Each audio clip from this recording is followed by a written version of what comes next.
Kau berfirman, ku menang saat kau bertindak. Hidupku hanya ditentukan oleh perkataanmu. Ku aman karena kau menjaga. Ku kuat karena kau menopang. Hidupku hanya ditentukan oleh kuasa-Mu. Bagi Tuhan tak ada yang mustahil. Bagi Tuhan tak ada yang tak mungkin.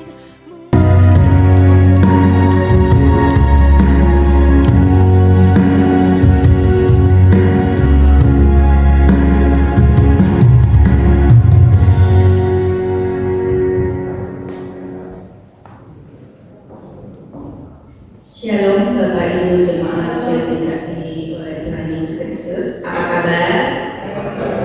Sepertinya sudah semakin fresh ya setelah liburan kemarin.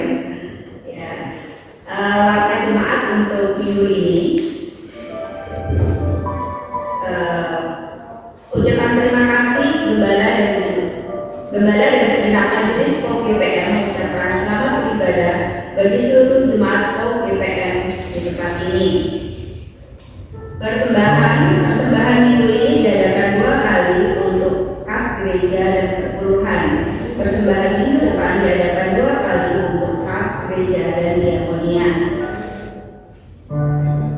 Yang ketiga, misa tebang giling 2025. Undangan rapat persiapan tebang giling 2025 akan dilaksanakan pada hari Senin 7 April 2025 pukul 19 atau 7 malam WIB di Cafe SMA. Jemaat POK GPM yang tergabung dalam panitia Panitia Natal Bersama 2024 wajib datang. Terima kasih. Seluruh jemaat POK GPM diundang dalam misa tebang giling 2025 pada Rabu 9 April 2025 pukul 19 WIB di Cafe SMA. Panitia Paskah. Perayaan Paskah POK GPM akan dilaksanakan bersamaan dengan perayaan HUT POK GPM ke-37 pada hari Minggu 20 April 2025. Undangan pernikahan. Keluarga Bapak Sucipto mengundang segenap jemaat POK GPM untuk hadir dalam pernikahan anak terkasih Karis Setioningsi dan Saudara Daniel Brian Fenton pada pemberkatan pernikahan yang diadakan di hari Kamis 10 April 2025 pukul 10 waktu Indonesia Barat bertempat di Gereja IFGR Tubaga. Kemudian dilanjutkan resepsi pernikahan pada pukul 12 WIB di Kartaraharja RK2 RT4. Kiranya Tuhan memberkati segala persiapan. Ucapan ulang tahun. Majelis jemaat mengucapkan selamat ulang tahun kepada jemaat yang telah berulang tahun dalam minggu ini. Tuhan Yesus memberkati. Jagalah kebersihan gereja dan sekitarnya serta buang sampah di tempat sampah yang telah disediakan. Jadwal kegiatan sepekan. Pada hari Senin pukul 19 ada rapat panitia misa tebang giling 2025 di Cafe SMA. Dan hari Senin 19.30 ada kebaktian keluarga KM 18 dan 19. Pengkhotbahnya Diaken Batara, kudusnya Bapak Jumadi. Pada Selasa 8 April pukul 19.30 ada doa syafaat di gereja pengkhotbah oleh Pendeta Andio, liturgosnya Ibu Ika Jani, dan pemusiknya Bapak Siswanto. Di hari yang sama, Selasa, ada doa syafaat di kapel TS Baru, pengkhotbahnya Diaken Yohana, liturgosnya Mbah Budi, dan pemusiknya Bapak Mamunjak Butong. Rabu 9 April pukul 19 ada misa tebang giling di Kafe SMA. Kamis 10 April pukul 19.30 kebaktian keluarga gabungan sektor A dan B, pengkhotbahnya Pendeta Andio, liturgosnya Ibu Maria, pemusiknya Penatua Daud Sulaksono. Jumat 19.30, Jumat 11 April pukul 19.30 ada kebaktian keluarga KM 19, pengkhotbahnya Diaken Batara, liturgosnya Ibu Sorta. Pelayan ibadah minggu depan 13 April 2025. Petugasnya pada ibadah pagi dan sore dilayani oleh Pendeta Andi Yohanes sebagai pelayan firman. Kemudian doa syafaat imam dan doa syafaat pada pagi oleh Penatua Charles dan sore oleh Diaken Yopi. Liturgos pada pagi hari oleh Ibu Marta dan sore hari oleh Ibu Francisca. Singer pada pagi hari oleh Ibu Risma, Bapak Darmuji, dan Ibu Sunarti. Pemusik pada pagi hari Penatua Daud, pada sore hari Bapak Siswanto. Doa syafaat oleh imam. Asyir untuk minggu depan pada pagi hari oleh Bapak Siswanto, keluarga Bapak Siswanto, dan sore hari oleh keluarga Bapak Prato. Pelayan ibadah sekolah minggu depan, pelayan firman minggu depan oleh Ibu Ranti dan Kak Karis. Demikian warta jemaat pada minggu ini. Baik jemaat sekalian, kami persilakan untuk mengambil saat teduh sejenak.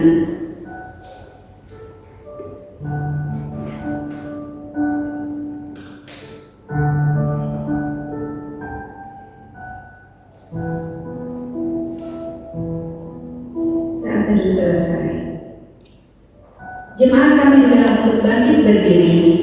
Kita akan memuji Tuhan. Pujian pembuka kita masuk rumahnya.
yang menjadikan langit dan bumi.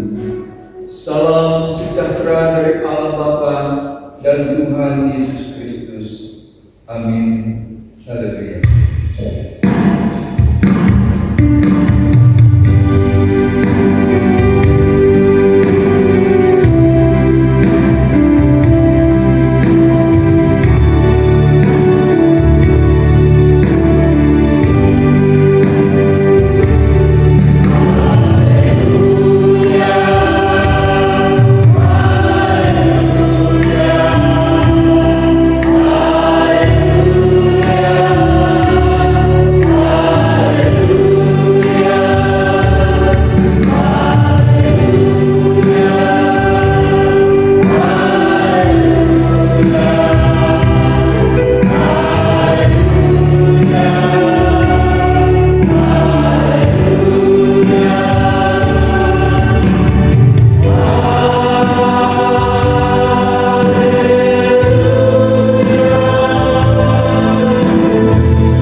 Jemaat dipersilakan untuk duduk kembali. Kita berdoa. Selamat pagi Bapa, selamat pagi Yesus, selamat pagi Roh Kudus. Kami mengucap syukur Tuhan untuk segala berkat-Mu yang Engkau limpahkan dalam kehidupan kami. Kami mengucap syukur Tuhan untuk waktu hiburan yang boleh Tuhan berikan kepada kami kemarin ya Bapa. Dan pada saat ini Bapa, kami datang kembali ke hadirat-Mu Bapa untuk mengucap syukur atas hidup yang Engkau berikan kepada kami. Kami akan melakukan kebaktian pada saat ini sebagai wujud bakti kami kepada-Mu ya Bapa. Bapa yang makasih, kiranya Bapa boleh layakkan kami untuk memuji dan menyembah-Mu. Kami berdoa untuk saudara-saudara kami yang tidak bisa hadir pada saat ini ya Bapa. Kau boleh berkati mereka dimanapun mereka berada. Ya Bapa, kiranya Bapa boleh memberkati ibadah ini. Kami serahkan di dalam nama Tuhan kami Yesus Kristus. Haleluya. Amin. Nats pembimbing.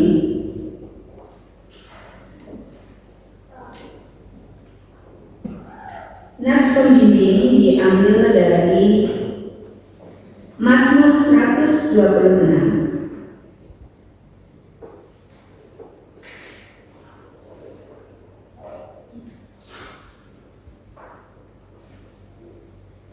Nats pembimbing diambil dari Mazmur 126. Kita akan baca secara responsorial. Saya akan membaca pada ayat yang ganjil dan Bapak Ibu Saudara pada ayat yang genap. Pengharapan di tengah-tengah penderitaan. Ketika Tuhan memulihkan keadaan Sion, keadaan kita seperti orang-orang yang bermimpi.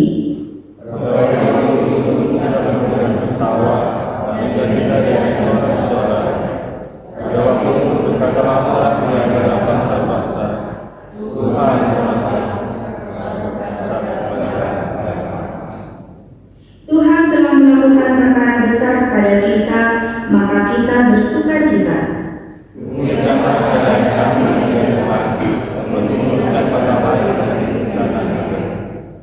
Orang-orang yang menabur dengan mencucurkan air mata akan menuai dengan sorak-sorai.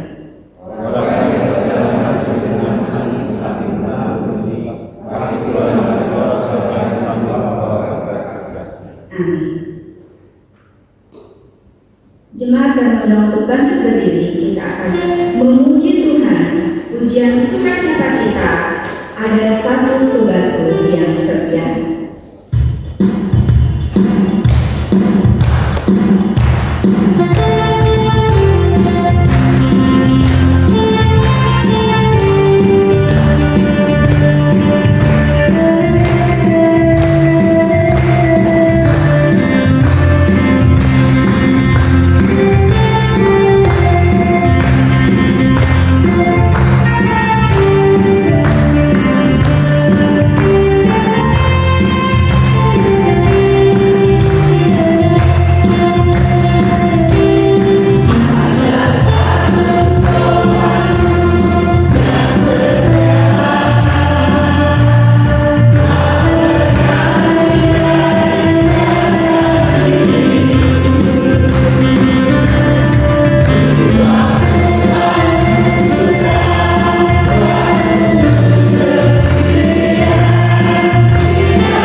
terkasih, terambil dari Markus 12 ayat 30 sampai 31. Markus 12 ayat 30 sampai 31.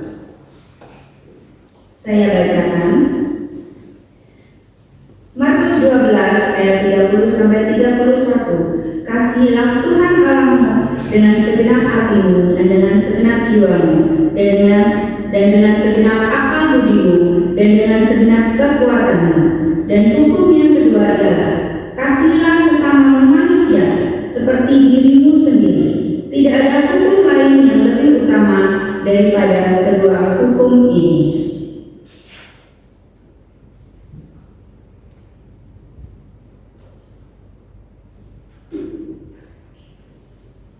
Sebagai manusia berdosa, kita walaupun setiap minggu kita mendengarkan hukum kasih yang kita dengarkan, namun sebagai manusia berdosa kita sulit sekali untuk melakukan hukum kasih seperti yang Tuhan Yesus ajarkan bagi kita.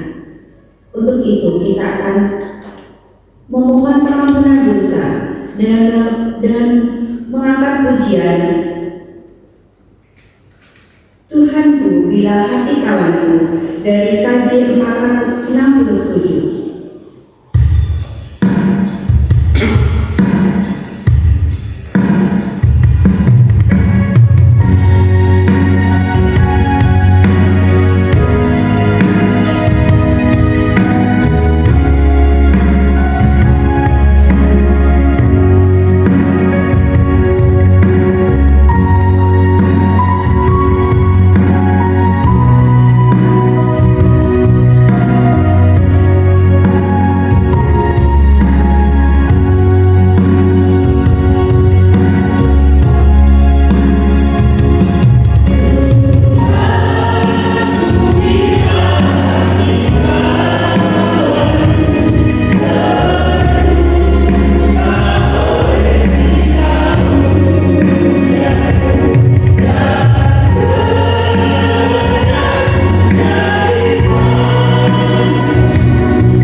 Jemaat yang terkasih, mari kita memohon pengampunan dari Tuhan karena kita belum taat saat melakukan hukum kasih ini dalam hidup kita.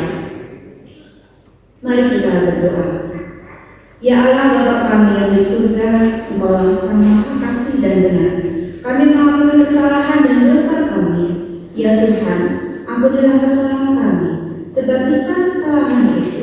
Kasihanilah kami ya Allah, menurut kasih setiamu. Hapuskanlah pelanggaran kami menurut rahmat-Mu yang besar. Bersihkanlah kami seluruhnya dari kesalahan kami, dan tahirkanlah kami dari dosa kami, sebab kami sadar akan pelanggaran kami. Limpahkanlah kasih sayang kepada kami, dan berkatilah kami dengan pertolongan-Mu, ya Tuhan Allah kami, sumber sukacita kami. Amin. Jemaat dipersilakan untuk duduk kembali. Berita anugerah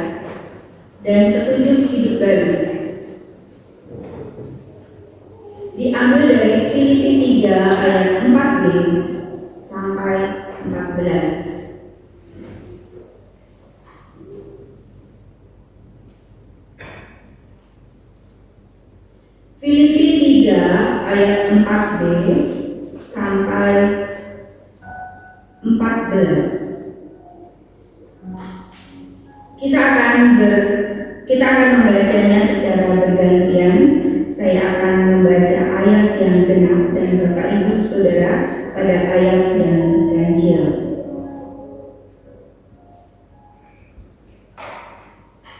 Jika ada orang lain menyangka dapat menaruh percaya pada hal-hal lahiriah, aku lebih lagi.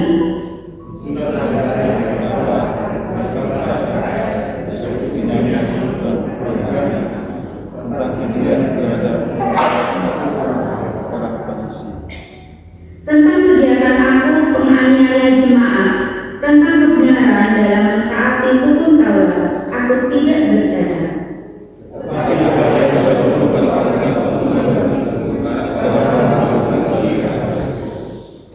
Malahan segala sesuatu kau anggap rugi, karena pengenalan akan Kristus Yesus Tuhanku lebih mulia daripada semuanya. Oleh karena dialah aku telah melepaskan semuanya itu dan menganggapnya sampah, supaya aku memperoleh Kristus.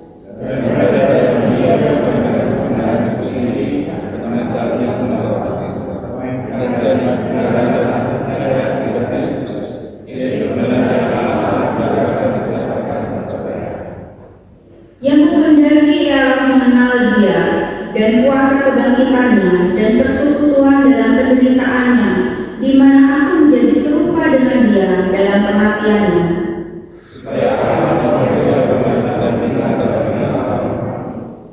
Bukan seolah-olah aku telah memperoleh hal ini atau telah sempurna, melainkan aku mengejarnya. Kalau aku dapat juga menangkapnya, karena aku pun telah ditangkap oleh Kristus Yesus.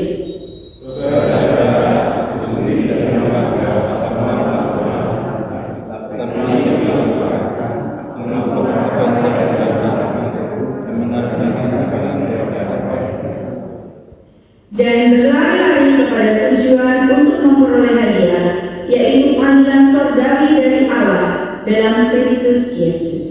Amin. Baik, pada saat ini kita akan mendengarkan firman Tuhan yang akan dilayani oleh Bapak Pendeta Andi Yohanes. Sebelumnya kita akan memuji Tuhan sebagai ujian pengantar firman. Kita akan memuji Tuhan walau 1000 rebah.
tempat kami berpijak, dan juga tempat kami berdiri.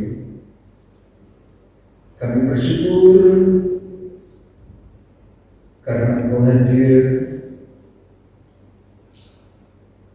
Engkau memberkati kami semua jemaat-Mu, memberikan kesempatan bagi kami untuk memuji dan memuliakan serta bersyukur atas segala limpahan rahmat dan kasih sayang-Mu, dan juga memberikan kesempatan bagi kami untuk dicerahkan melalui pemberitaan firman-Mu. Kiranya Roh Kudus Tuhan yang menolong kami, agar pikiran kami mampu menangkap pesan-pesan surgawi, hati kami mampu menerima benih-benih firman kehidupan-Mu, dan kehidupan kami mampu mewujud nyatakan apa yang kami mengerti dengan akal kami, apa yang kami terima di dalam hati kami, dan apa yang kami lakukan di dalam kehidupan kami. Terpujilah nama-Mu. Amin.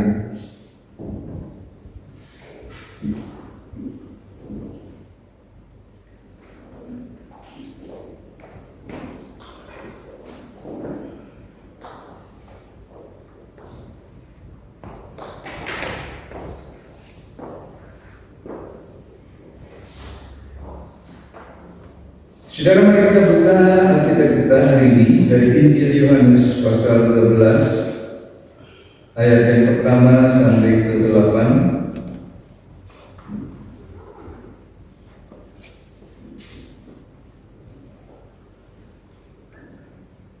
Yang diberjudul oleh LHI Yesus Urapi di Betania.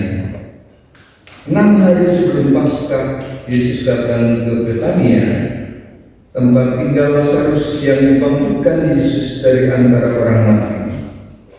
Di situ diadakan perjamuan untuk dia dan Marta melayani. Sedang salah seorang yang turut makan dengan Yesus adalah Lazarus. Maka Maria mengambil setengah kaki minyak marwastu murni yang mahal harganya, lalu meminyaki kaki Yesus dan menyekanya dengan rambutnya. Dan bau minyak semerbak di seluruh rumah itu. Tetapi Yudas Iskariot, seorang dari murid-murid Yesus yang akan segera menyerahkan dia, berkata, "Mengapa minyak marwastu ini tidak dijual 300 dinar dan uangnya diberikan pada orang-orang miskin?" Hal itu dikatakannya bukan karena ia memperhatikan nasib orang-orang miskin, melainkan karena ia adalah seorang pencuri. Dia sering mengambil uang yang disimpan dalam tas yang dipegangnya. Maka kata Yesus, "Biarkanlah dia melakukan hal ini mengingat hari penguburanku. Karena orang-orang miskin selalu ada padamu, tetapi aku tidak akan selalu ada pada kamu." Saudara, demikianlah Injil Tuhan. Berbahagialah kita yang mendengar dan melakukannya dalam kehidupan kita. Tema kita hari ini adalah iman yang operasional dan fungsional. Apa itu iman yang operasional dan fungsional? Mari kita perhatikan iman yang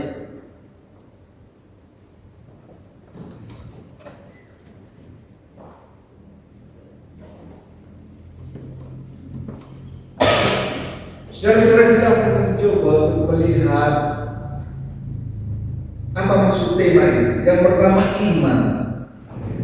Apa yang dimaksud dengan iman yang operasional dan fungsional? Di dalam bahasa Ibrani, dalam Perjanjian Lama, iman itu berasal dari kata aman, yang diartikan memegang teguh sesuatu yang kuat dan teguh, sesuatu yang bisa dijadikan pegangan. Dan ini kerap kali dikaitkan dengan kata amin, yang berarti selalu pasti, sungguh dan benar. Nah, kalau kata iman diterapkan pada Allah, maka iman itu berarti adalah menunjuk pada Tuhan sebagai realitas yang dapat dijadikan pegangan yang teguh, yang kuat, sebab Dia adalah Allah yang sejati. Nah, di dalam Perjanjian Baru, kata iman itu dipakai kata pistis dalam bahasa Yunani, yang diartikan setia, keyakinan dan kepastian.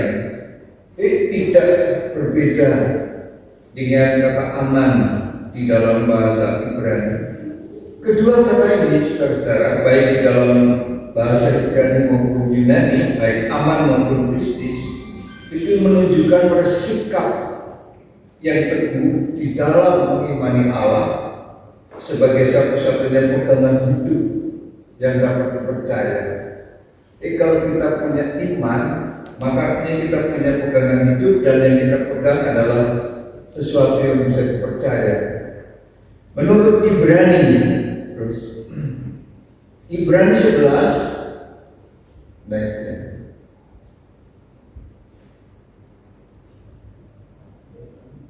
Ayat yang pertama, di sana dikatakan bahwa iman adalah dasar dari segala sesuatu yang kita harapkan dan bukti dari segala sesuatu yang tidak kita lihat. Iman itu dasar seluruh harapan kita akan pengampunan, akan keselamatan, akan langit dan bumi yang baru, yang diringkaskan di dalam kredo atau syahadat rasuli atau pengakuan iman rasuli. Dasar gereja atau dasar orang percaya itu semua dikristalisasi, dirumuskan secara padat di dalam pengakuan iman yang terdiri dari 12 artikel yang setiap minggu kita ucapkan.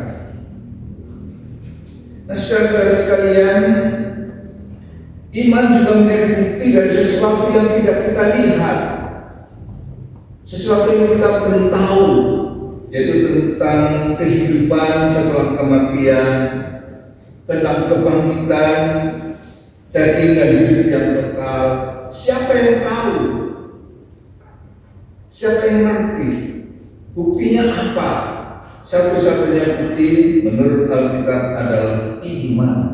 Iman itulah yang membuktikan bahwa langit dan bumi yang baru, kebangkitan orang mati, keselamatan itu ada. Nah, saudara-saudara sekalian, itu iman. Lalu bagaimana iman yang operasional? Iman yang operasional adalah iman yang diwujudkan di dalam sebuah tindakan. Iman yang dioperasikan. Tetapi tindakan ini bukan sekedar tindakan. Ada orang yang melakukan tindakan baik, humanis, tetapi dia bukan berarti orang beriman. Mungkin dia disebut humanis, orang yang sangat manusia, menganggap manusia itu sebagai sesuatu yang penting, yang sangat manusiawi tindakannya. Tetapi saudara-saudara, tindakan orang beriman itu didasarkan, dilandaskan pada dan dari serta oleh dan untuk iman. Kita melakukan sesuatu, dasarnya apa? Untuk apa? Dari mana? Nah, itulah yang dimaksud dengan iman yang operasional. Iman yang dioperasikan, iman yang ditunjukkan di dalam tindakan. Lalu apa yang disebut dengan iman yang fungsional? Iman yang fungsional, saudara-saudara, kalau sebuah senter jatuh, kita ambil dan kita nyala, itu berfungsi. Sebuah bel lonceng, kalau tidak ada bandelnya, tidak berfungsi. Tetapi begitu ada bandulnya yang kita goyang, bunyi tanteng-tanteng, itu yang namanya fungsi. Nah, iman yang fungsional adalah iman yang dilakukan, yang diwujudkan, yang ditindak nyatakan. Nah, saudara-saudara sekalian, lalu bagaimana kita menerjemahkan, membumikan, mengaplikasikan iman yang operasional dan iman yang fungsional? Kepada siapa dan kenapa kita harus melakukan itu? Nah, tentu saudara-saudara, saya di sini tidak lihat tulisan di sini.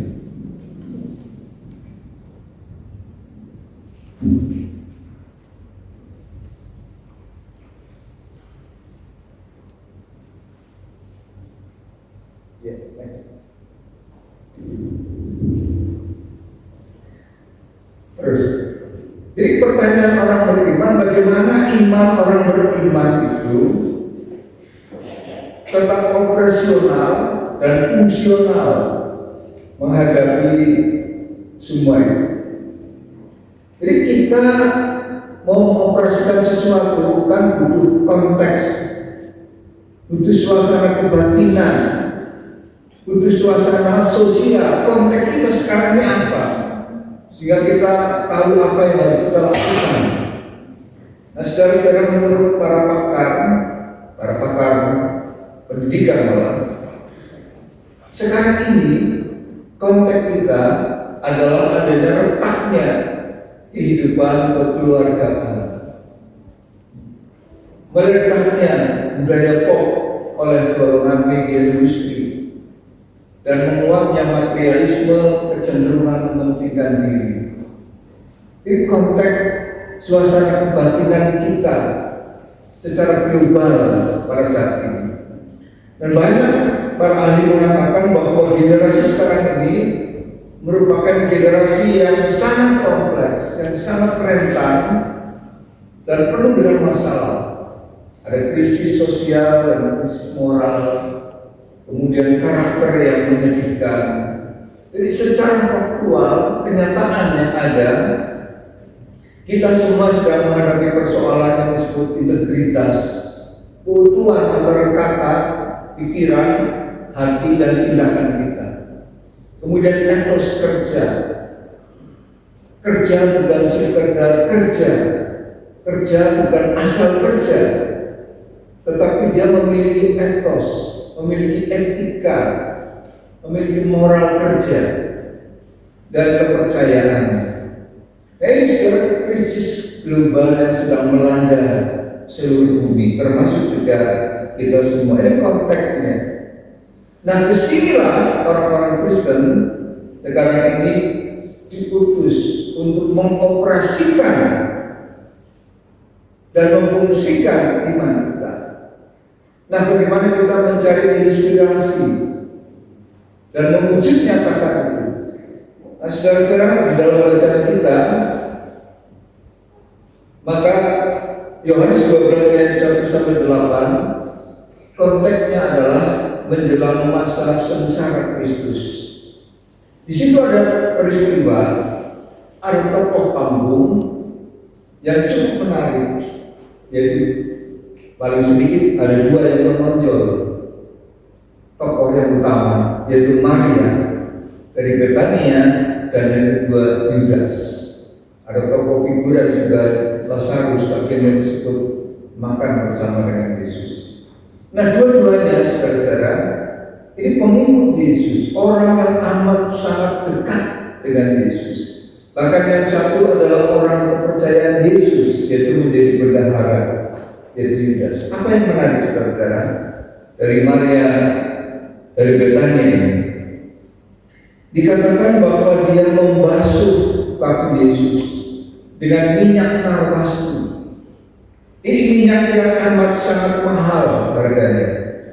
Nah, di dalam bacaan kita dikatakan ketika Yudas melihat apa yang dilakukan oleh Maria, Dia mengatakan mengapa minyak narwastu ini tidak dijual 300 dinar dan uangnya diberikan pada orang-orang miskin. Bayangkan harganya 300 dinar. Upah sedinar itu adalah upah kerja sehari. Jadi kira-kira orang ngumpulin duit dalam waktu 1 tahun untuk membeli minyak narwastu, diperkirakan oleh Yudas harganya segitu. Bayangkan berapa diperkalikan dengan UMR kita sehari kali setahun. Nah, saudara, tetapi dan ini menarik. Kenapa kemudian Yesus menguji apa yang dilakukan oleh Maria? Paling sedikit ada 2 hal. Yang pertama, oleh karena ini rasa syukur kepada Allah yang luar biasa. Kita tahu Lazarus saudaranya hidup kembali setelah 4 hari berada di dalam kubur. Dan ini jauh lebih berharga dibandingkan dengan semua yang dia punya.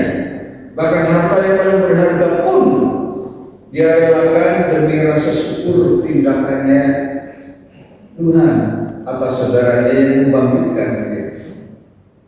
Yang kedua, saudara, karena Maria ini punya kejelian rohani, punya kepekaan spiritual, melihat potensi kematian Yesus. Tentu saja pada waktu itu sudah ramai di tengah-tengah masyarakat bahwa Yesus ini adalah orang yang menjadi sasaran tembak, menjadi orang yang dicari untuk dibunuh. Ya. Oleh karena itu maka Maria ingin melihat peristiwa itu, melakukan peristiwa itu untuk mengingat sesuatu yang bagi dia sangat berarti, sehingga dia mengorbankan apa yang dia miliki. Nah, saudara-saudara sekalian, semangat itulah yang dilihat oleh Yesus. Maka di dalam Yohanes 12:78 dikatakan, biarkanlah dia ini melakukan itu semua mengingat hari penguburanku, karena orang-orang miskin selalu ada padamu, tetapi aku tidak selalu ada padamu. Nah, saudara, iman Maria adalah iman yang operasional dan sekaligus fungsional. Jadi dia mengoperasikan imannya.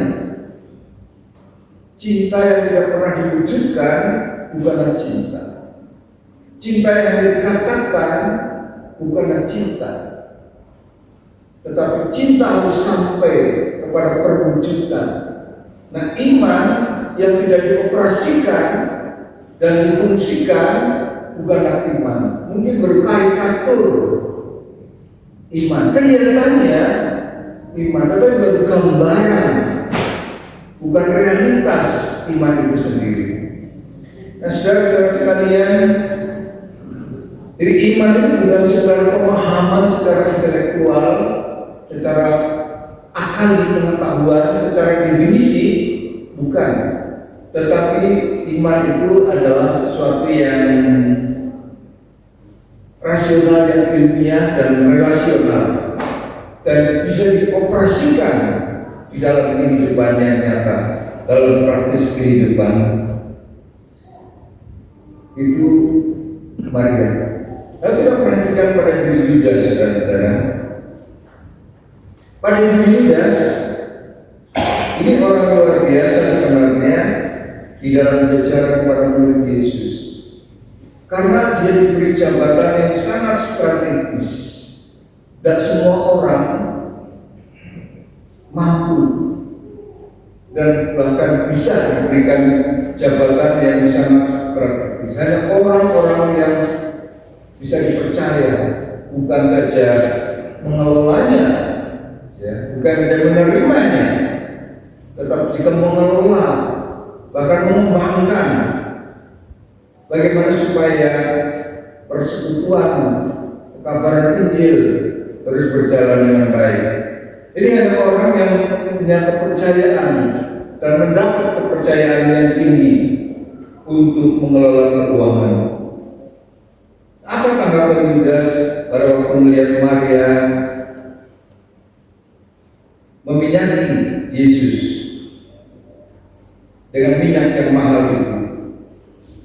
Dalam Yohanes 12 ayat 5 dikatakan, mengapa minyak narwastu ini tidak dijual 300 dinar dan diberikan pada orang-orang miskin? Saudara, kayaknya menarik sekali ya. Kalau kita tidak diberitahu oleh narator, pencerita, maka kita akan melihat Yudas ini orang yang sangat peka sekali, sangat peduli terhadap orang-orang miskin. Jadi dia punya kepedulian sosial yang amat tinggi. Ngapain ini? Minyak mahal-mahal buang percuma. Dibagikan pada orang miskin kan lebih bermanfaat. Tetapi saudara-saudara, narator, penulis itu melihat motif dan mengungkapkan motif yang ada di balik kata-kata Yudas. Kita bisa challenge, tetapi narator tidak, karena dia punya data. Dia sering melihat apa yang dilakukan oleh Yudas itu, bahwa ternyata saudara-saudara, Yudas itu melakukan itu bukan oleh karena dia punya kepekaan sosial, bukan oleh karena dia punya kepedulian terhadap orang-orang lain, tetapi dikatakan oleh karena dalam ayat yang ke-6, hal itu dilakukannya karena dia adalah seorang pencuri. Dia sering mengambil uang yang disimpan di dalam kas yang dipegang. Ini ternyata bukan kepekaan dan bukan kepedulian, tetapi strategi dan hitung-hitungan. Jadi kalkulasi pribadi. Tadi ini fakta menguat betapa Mammon, dewa uang, itu menguasai diri Yudas. Sehingga akhirnya saudara-saudara, Yesus gurunya itu dijual dengan harga 30 keping perak. Di dalam pasal 11 ayat 57 kalau kita baca, latar belakang itu nampak sekali. Di sana dikatakan begini, sementara itu imam-imam kepala dan orang-orang Farisi telah memberikan perintah supaya setiap orang yang tahu di mana dia berada untuk memberitahukannya agar mereka dapat menangkap dia. Ini sayembara tentang penangkapan Yesus itu sudah beredar di tembok-tembok, di rumah-rumah tempat yang strategis, diumumin. Jadi Yesus ini menjadi salah seorang DPO, tangkap dia. Siapa yang tahu di mana dia? Dan Yudas tertarik dengan sayembara. Tujuan penangkapannya jelas. Kalau kita lihat di dalam Yohanes 11 ayat 53, yaitu untuk membunuh dia. Nah, saudara-saudara sekalian, sebagai tokoh salah satu murid Yesus, tentu sayembara ini terdengar dengan baik oleh Yudas. Apalagi ini soal duit, rezeki nomplok di depan mata. Modalnya tinggal lapor, cering 30 keping perak, lapor saja sudah 30 keping perak. Bayangkan saudara, ini Yudas, orang kepercayaan Yesus, lakapnya peduli dengan kemiskinan. Tetapi Yesus gurunya dijual untuk mendapatkan pundi-pundi pribadi. hanya untuk mengumpulkan kekayaan pribadinya. Dia lebih mau diperbudak dewa Mammon daripada Tuhan Yesus. Jadi motif Yudas itu jelas bahwa lebih bajik dan lebih bijak Maria dari Betania ini yang mempersembahkan uang tabungan selama setahun agar diberikan minyak karpas itu untuk meminyaki Yesus sebagai korban syukur daripada untuk kepentingan sendiri seperti Yudas.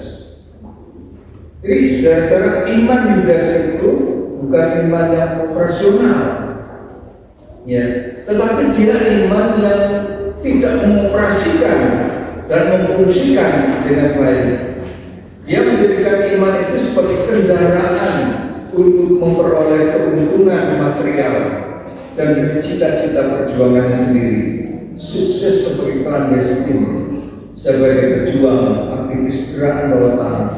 Kita tahu Yudas Iskariot ini adalah salah satu tokoh pejuang clandestin, orang yang memperjuangkan pembebasan Israel dari perbudakan di Romawi itu, dan dia berjuang sebagai tokoh pejuang. Jadi kalau kita lihat antara Maria dan Yudas itu beda gaya dan beda jalan. Gaya Maria itu luar biasa di dalam memuliakan Tuhan, yang sangat mengasihi Yesus dengan sangat menyentuh kita semua. Siapapun yang berada di sini pasti akan merasakan sebuah ungkapan syukur yang sangat luar biasa, tidak peduli dengan umpatan. Karena pada waktu mempersembahkan meminyaki kaki Yesus itu kan dengan rambutnya, bahkan itu kan bisa diumpat itu. Perbuatan yang tidak senonoh. Dia bisa menghadapi umpatan, hujatan, macam-macam dari orang-orang lingkungan. Tetapi Maria tidak peduli. Yang penting dia bisa mempersembahkan yang terbaik. Nah, gaya Yudas itu sebaliknya. Dia jauh lebih peduli dengan uang tinimbang dengan keselamatan Yesus. Jadi ia tidak peduli dengan kebaikan Tuhan, dengan tawaran keselamatan dari Tuhan. Jadi yang dia pikir itu uang dan uang, pagi, siang, malam dan petang, kata nyanyian sekolah minggu kan gitu. Jadi dia tidak peduli menempuh jalan dan cara apapun demi ambisi pribadinya, yang malah semakin menunjukkan karakter dan jati dirinya sebagai pencuri, sehingga semua jalan dia halalkan meskipun jalannya sendiri tidak halal. Jadi saudara-saudara, dari tokoh ini menjadi cermin bagi kita. Apakah dan bagaimanakah kita bisa mengembangkan, mengoperasikan dan memfungsikan iman yang Tuhan karuniakan pada kita? Apakah kita bisa mengembangkan bentuk spiritualitas model Maria, bentuk kerohanian seperti Maria yang memuliakan Yesus dengan cara yang menyentuh, atau kita menjual dan memperlakukan Yesus dengan cara yang licik dan jahat, ini dengan polesan kata-kata saleh demi orang miskin, demi pelayanan, demi apapun yang ideal, tetapi sesungguhnya adalah demi kepentingan dirinya sendiri. Nah, saudara-saudara sekalian, kalau ini yang terjadi, maka kita sesungguhnya membutuhkan jalan baru, jalan pertobatan seperti Maria dari Betania, agar iman kita bukan hanya menjadi pengetahuan, tetapi iman yang bisa dioperasikan, iman yang bisa difungsikan seperti bunyi bandul lonceng yang bisa berfungsi untuk membunyikan lonceng. Amin. Mari kita berdoa. Bapa di surga, terima kasih Firman-Mu kiranya meneguhkan kami, sekaligus juga mengingatkan kami agar iman yang Tuhan karuniakan pada kami mampu kami kembangkan kapasitasnya sehingga menjadi operasional dan fungsional, tidak hanya untuk kami simpan di dalam pikiran dan hati kami,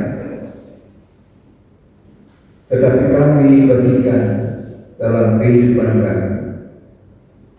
Tidak hanya menjadi simpanan dengan segala definisi yang ada, tetapi menjadi tindakan dalam kehidupan yang nyata. Terima kasih Bapa, kiranya Roh Kudus menolong kami. Amin. Amin.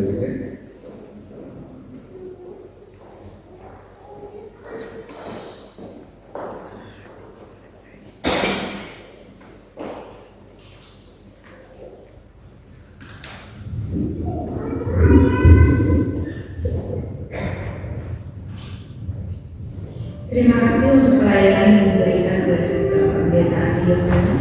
Puji Tuhan atas firman yang telah kita terima. Marilah dengan penuh kesadaran kita bersiap untuk melakukan firman Tuhan di dalam kehidupan kita.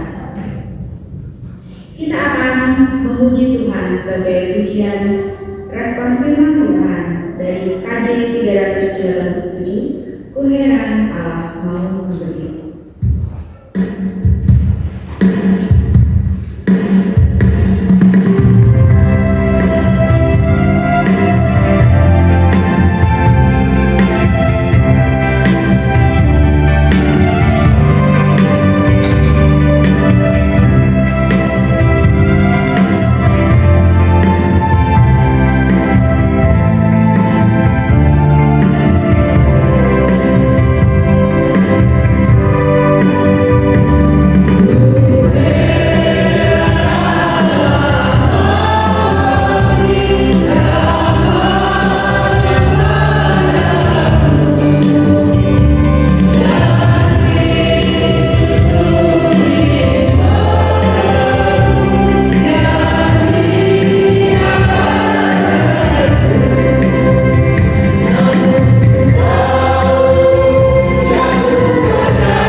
Bersama umat Tuhan sepanjang abad, marilah kita bersama memperbarui pengakuan iman kita dengan mengucapkan pengakuan iman rasuli yang demikian.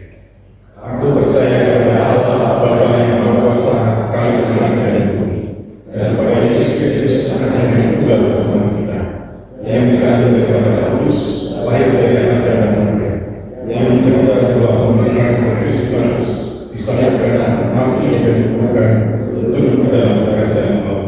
Pada hari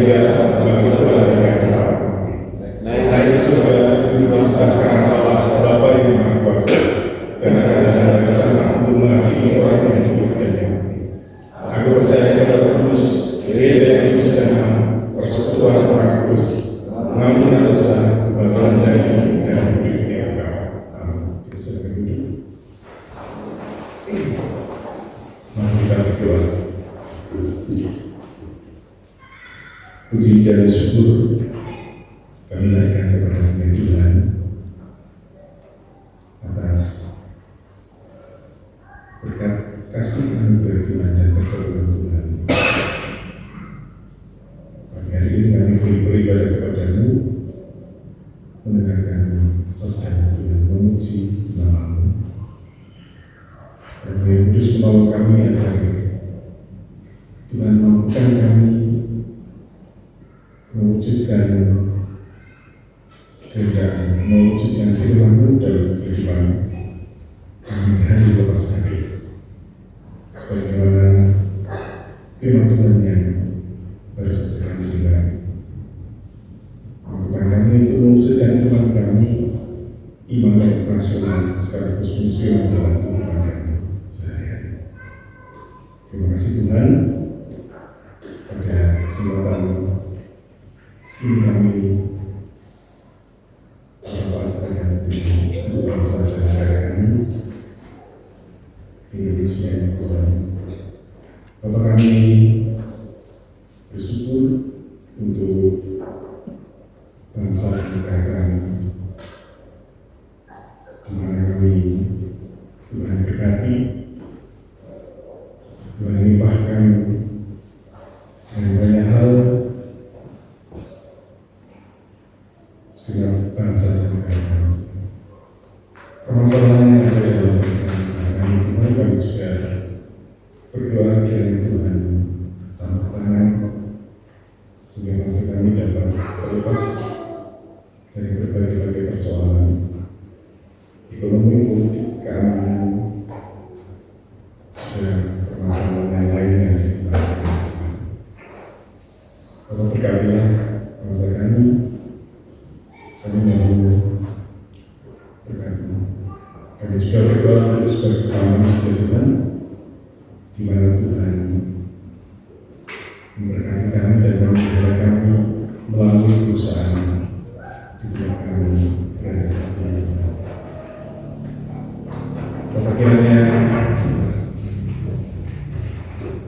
memberkati pemilik dan manajemen serta karyawan yang mengambil bagian untuk tujuan bersama di sebagai kawan sendiri. Beberapa hari ke depan Tuhan kami akan menjalani proses lebaran dan kirim. Bapak kami mohon penyertaan Tuhan dan perlindungan bagi kami semua Tuhan yang amat kami supaya kami Tuhan berikan kebaikan bagi kami, terlebih Tuhan kami naikkan kepada-Mu untuk proses pengadaan ini serta hasil produksi di waktu yang akan datang. Bapak kami yang berharap Tuhan memberkati kami setiap upaya yang dilakukan dan sudah dilakukan perawatan tebu juga masa panen dan sekaligus kini pada yang akan datangnya Tuhan. Bapak berkati menjauhkan kami dari segala hal pemerintahan Tuhan dalam proses terlambat ini. Terima kasih kepada Tuhan, kami bersyukur untuk persekutuan di tempat ini di Kabupaten Mataram dengan jemaat dan organisasi bersama pendeta bersama-sama mengarungi kehidupan bersama di tempat ini. Kami bersyukur Tuhan memberikan kebaikan bagi kami, Tuhan memberikan kesatuan hati bagi kami, Tuhan memberikan hal-hal baru yang belum pernah kami dapatkan dari potong sebelumnya. Yang lain menjadi kebaikan bagi kami dalam kami bersama-sama menjalani hidup ini di tempat kami. Pun kami bersyukur Tuhan untuk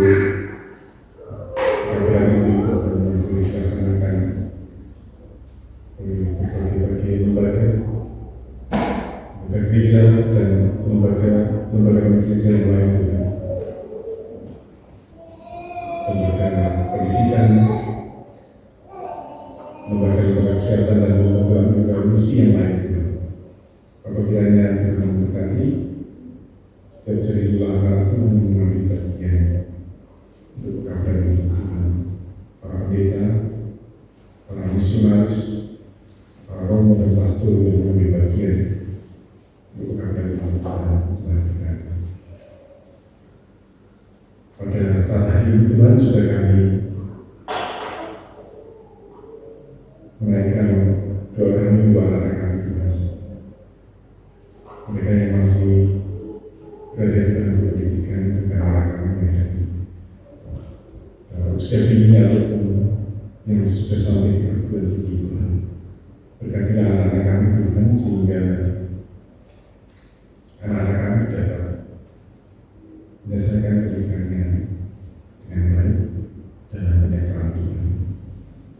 Bagi pemuda-pemudi yang saat ini juga sedang mencari pekerjaan setelah mereka menyelesaikan pendidikan di Tuhan, berkatilah usaha mereka sehingga mendapatkan pekerjaan yang diinginkan. Bagi pemuda-pemudi yang mendapatkan pesan itu, kami berdoa untuk mereka kiranya Tuhan memberkati dan memberikan pesan yang sepadan dengan hidupnya. Terima kasih Tuhan. Pada pagi hari ini juga kami berdoa bagi keluarga Ibu Maria dan Bapak Kristanto yang saat ini sedang berdoa dengan mereka. Tuhan memanggil Ibu Liliana Sukian pada hari ini. Bapak kiranya Tuhan mengizinkan dan memberi ketabahan bagi keluarga Ibu Maria dan Bapak Kristanto. Kami berdoa setiap proses yang dijalankan untuk pemakaman dan ibadah keluarga di keluarga ini Tuhan berkati. Selain kami juga berdoa Tuhan bagi jemaat Tuhan yang masih sakit, Ibu Giwati, Bapak Ahmad Untung, Bapak Widodo, kami mohonkan kepada Tuhan, Tuhan memberikan kebaikan dan kesembuhan. Melalui sakit penyakit ini pun Tuhan memberikan hikmat bagi saudara-saudara kami.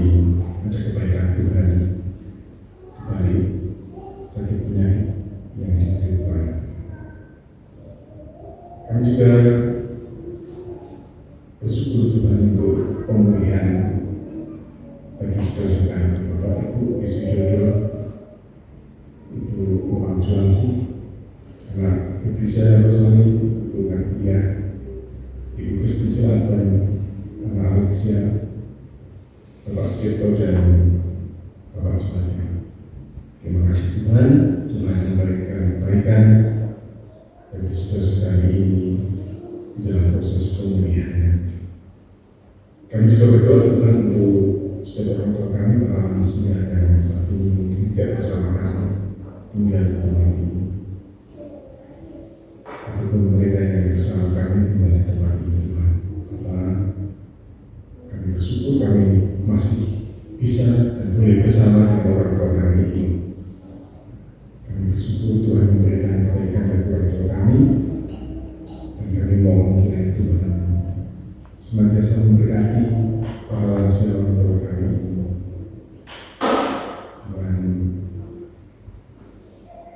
memberikan berkat bagi mereka terjadi untuk terlebih Tuhan semakin mendekatkan mereka kepada iman dan kepercayaannya hanya kepada Tuhan.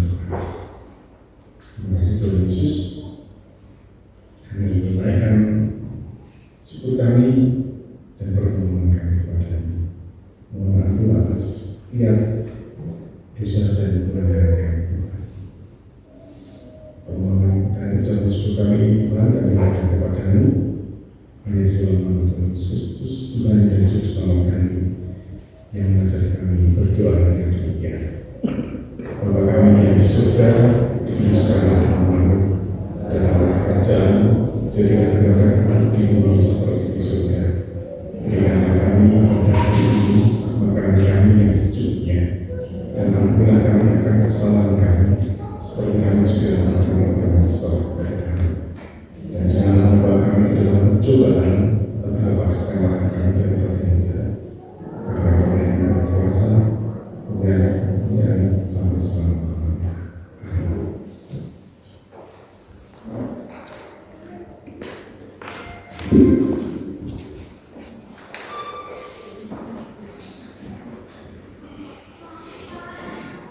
Tiba saatnya kita akan mengumpulkan persembahan yang sudah kita persiapkan dari rumah.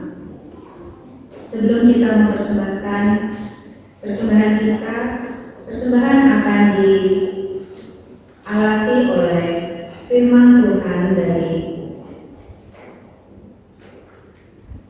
Amsal 3 ayat 9 sampai 10 yang demikian. Muliakanlah Tuhan dengan hartamu dan dengan hasil pertama dari segala penghasilanmu, maka lumbung-lumbungmu akan diisi penuh sampai melimpah-limpah, dan bejana pemerahanmu akan meluap dengan air buah anggurnya. Amin. Kita akan mempersembahkan persembahan kita sambil diiringi pujian dari PKJ 146, bawa persembahan.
Jemaat kami undang untuk bangkit berdiri.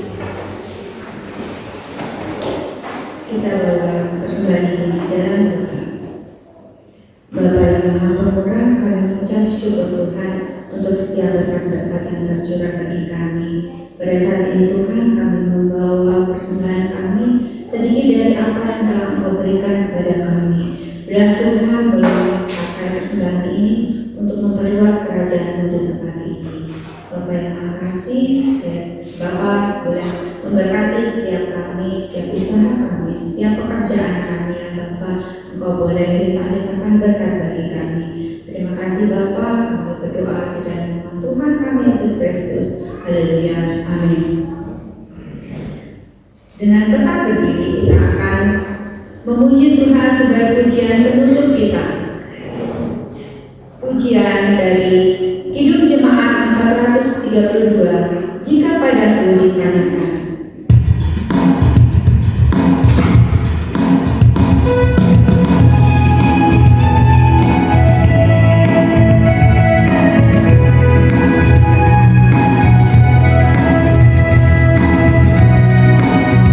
Jika padaku ditanyakan apa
penuh sukacita untuk mengoperasikan dan memfungsikan iman kita dimanapun kita berada.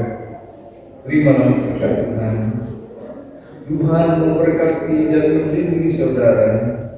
Tuhan menyinari saudara dengan wajah-Nya dan memberi saudara kasih karunia. Tuhan menghadapkan wajah-Nya kepada saudara dan memberi saudara damai sejahtera sekarang sampai selamanya. Di dalam nama Bapa, Putra, dan Roh Kudus. Amin.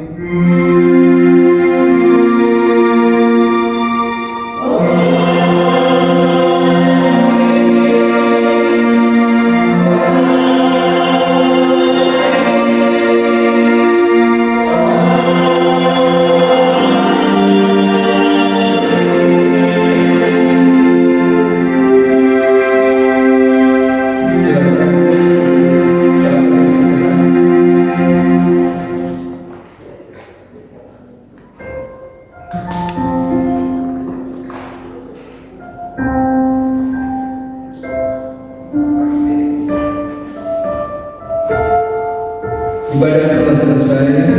Tuhan Yesus memberkati kita semua.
Dia.